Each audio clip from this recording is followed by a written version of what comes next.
The spotlight is shifting. What began as a viral video in Minnesota is now rippling across state lines. And now, Washington's childcare system is under growing scrutiny. Online investigators are digging in, searching for familiar patterns of alleged fraud at daycare centers, and the questions are only multiplying.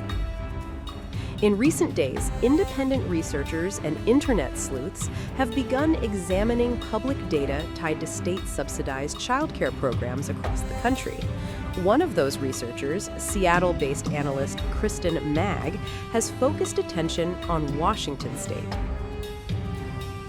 In a series of posts on X, Mag claimed that roughly 10% of licensed childcare centers eligible for state subsidies in Washington list Somali as their primary language, despite Somalis making up a very small share of the state's overall population.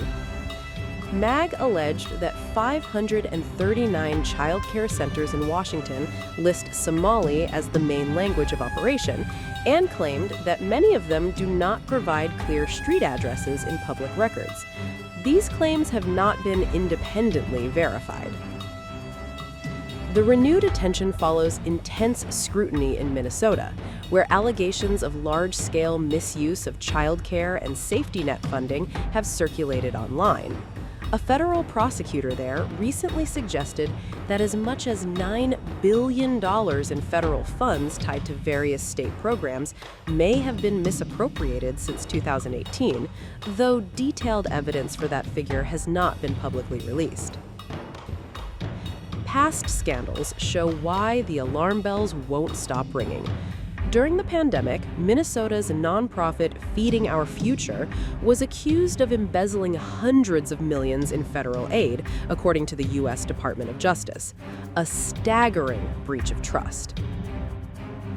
But caution remains key. Staff at some daycare centers featured in the viral Minnesota video push back, claiming the footage was taken outside operating hours. Recent inspections found no widespread fraud, though authorities say follow-ups are coming amid public outrage.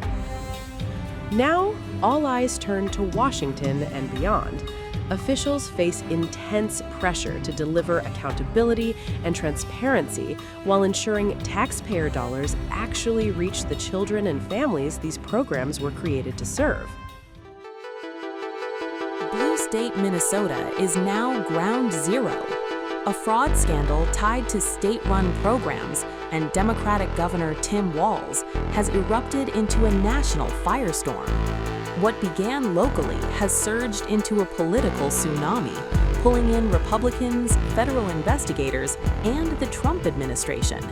The spotlight is unforgiving, and the pressure is only escalating. It all began with a viral video. Independent journalist Nick Shirley posted footage of a Minnesota daycare facility that appeared completely inactive, no children, no staff, yet purportedly receiving large amounts of government funding.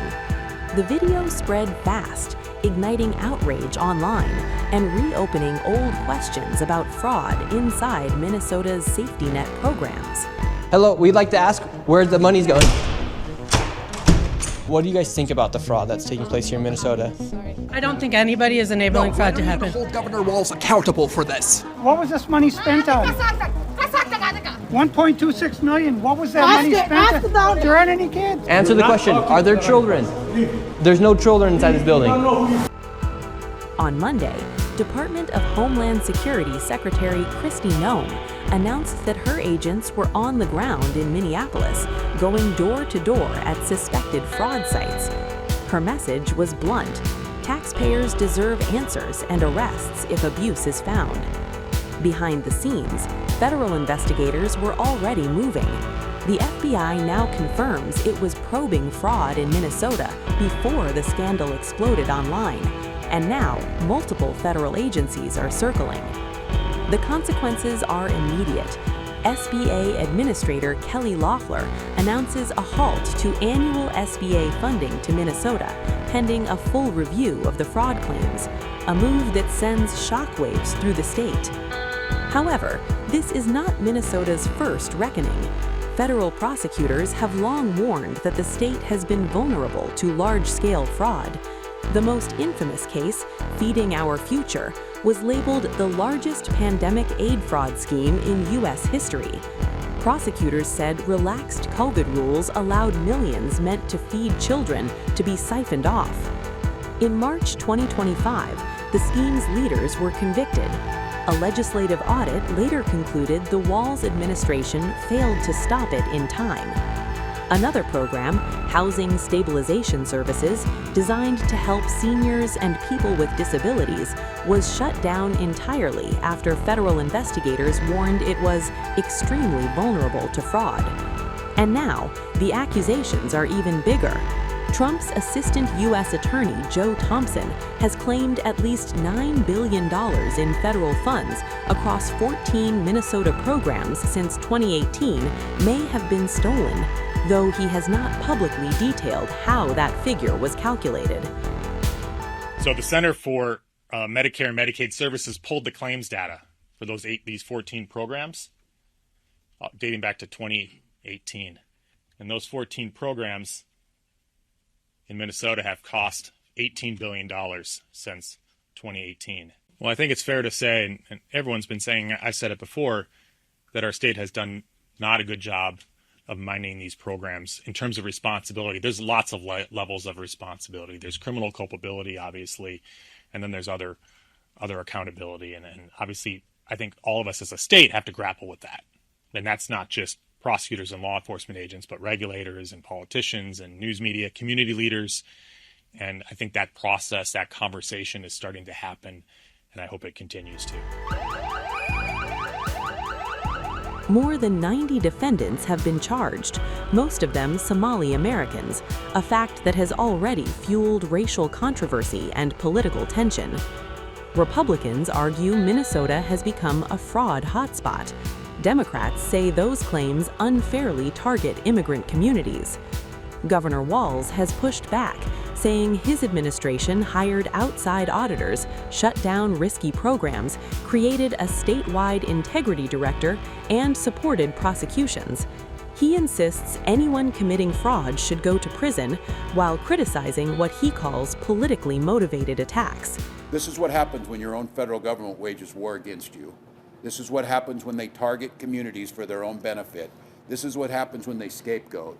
And this is what happens when they no longer hide the idea of white supremacy, when you hear the Vice President of the United States talk about now white people won't have to apologize for being white.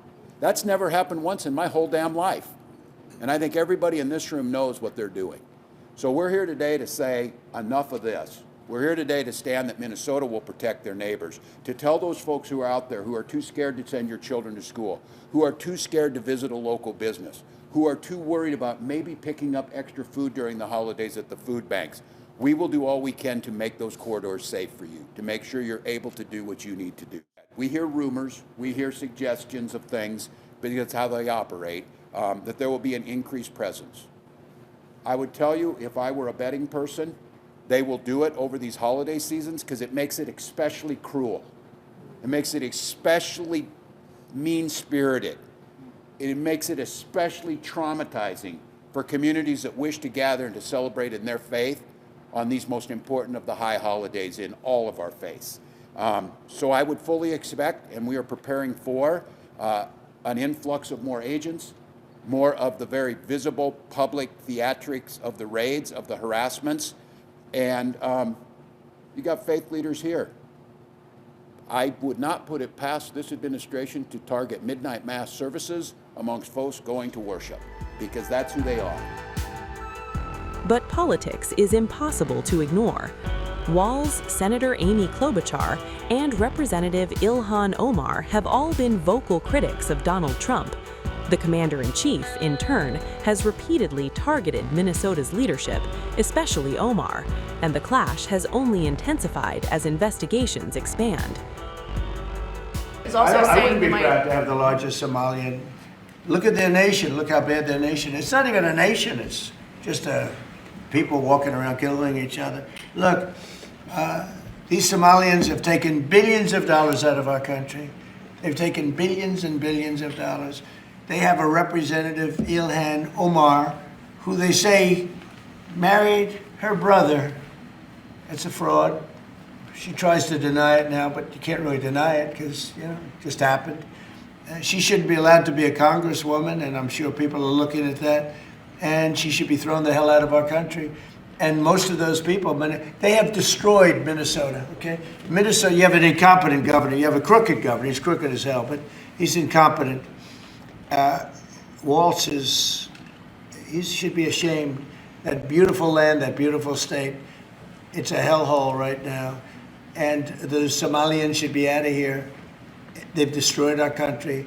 And all they do is complain, complain, complain. I mean, our president's obsession with me and the Somali community really is creepy and healthy. And we are not, and I am not someone to be intimidated, and we are not going to be scapegoated. We are here to stay. Federal agents are now on the ground. Funding is frozen, and Minnesota's leadership faces a question that won't fade. Was this a failure of oversight or something far bigger?